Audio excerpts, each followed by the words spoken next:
તો આ સાથે જ દેશના હવામાન વિભાગે ચોમાસાને લઈને અનુમાન જાહેર કર્યું। હવામાન વિભાગના મતે 26 મે સુધીમાં ચોમાસું કેરળના દરિયાકાંઠે પહોંચી શકે છે।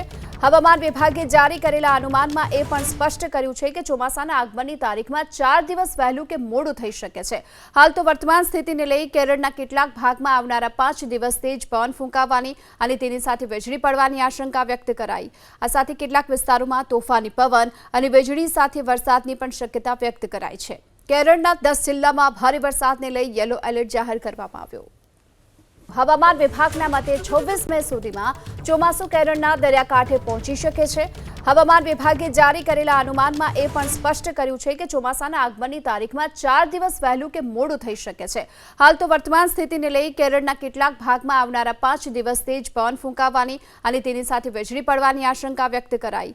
આ સાથે કેટલાક વિસ્તારોમાં તોફાની પવન અને વીજળી સાથે વરસાદની પણ શક્યતા વ્યક્ત કરાઈ છે। કેરળના 10 જિલ્લામાં ભારે વરસાદને લઈ યલો એલર્ટ જાહેર કરવામાં આવ્યો।